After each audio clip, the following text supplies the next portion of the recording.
Hello, Heather Moore here, Dementia Outreach Specialist for the Alzheimer's and Dementia Alliance.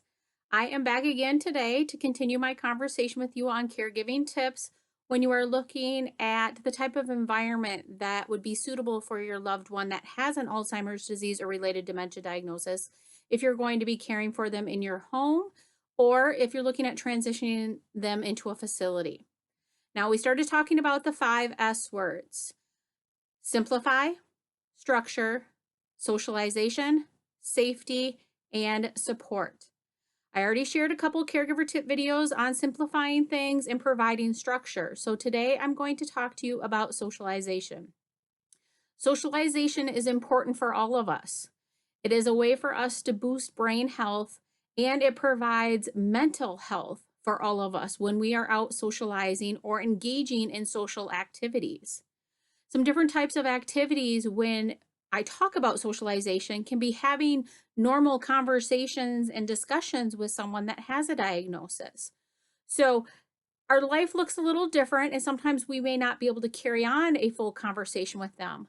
But if we speak clearly, slowly, and we simplify our conversations, we are still able to engage in that activity with them. And that socialization is good for us and it is good for them. Another way that we can actually socialize is engaging in different types of activities, whether it would be a walking group, exercise, or dance class. These are actually really good for physical activity, but it's also good for mental and brain activity to do these types of things. Now, I'm not saying you have to go out and register for a dance class or an exercise class or get a gym membership. There's different things that you can look up online that you can actually sit at home in a chair with your loved one and do chair exercises. This is common that you see this in type of facility care, but you can also continue to do these types of things at home with them. Um, Even going out to lunch with a friend. It's good for us to get out and be around other people and have those more in-depth conversations. But for our loved one, even going out with a family member, whether it's a brother, a sister, or even their own children, and having a very simple conversation over a simple lunch, that is a type of social activity and it's good for them. So those meal times are really important when you engage in simple conversations. Another thing too is other mental and social activities include music.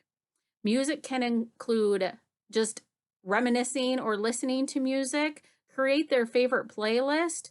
I know a lot of families that have Google Home or Alexa, and they have a playlist created for their loved one.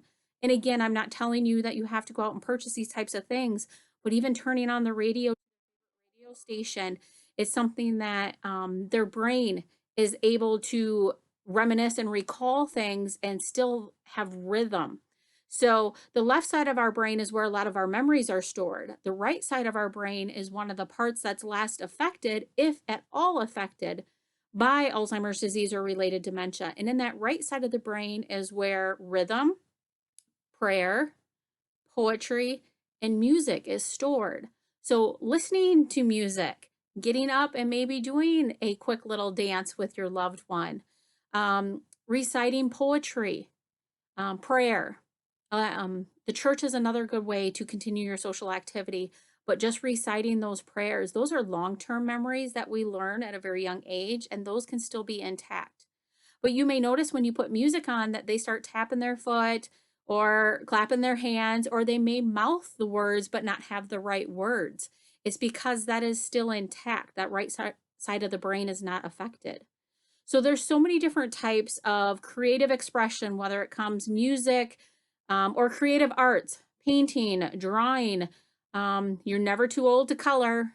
Find doesn't have to be an adult coloring book. Get some crayons, colored pencils out, just plain white paper, sketch some things, and sometimes you'll see how much someone can creatively express themselves when you turn on their favorite music. Sometimes just a piece of artwork will come to life, and those are things that you can cherish and treasure with your loved one. Socialization altogether is important for you as the caregiver to do these types of activities. Have these conversations. Don't just text somebody, pick up the phone and call them. Have a phone conversation with a friend you haven't seen or a family member in a long time. get out there, exercise, involve yourself in some type of exercise class, but also make sure you're doing this with your loved one. When you start spending this time, you'll see how mentally and physically you will feel better when you start to engage in more social activity. The last thing that I want to leave you with is socialization can improve the quality of life for your loved one that has a diagnosis of Alzheimer's disease or related dementia, but it also can improve the quality of life for you as the caregiver. Take care. I will continue these caregiving tips. If you have any questions, please feel free to reach out to the Alzheimer's and Dementia Alliance of Wisconsin. All of the dementia outreach specialists in all of our counties are still busy working, so please contact us if you have any other questions. Take care.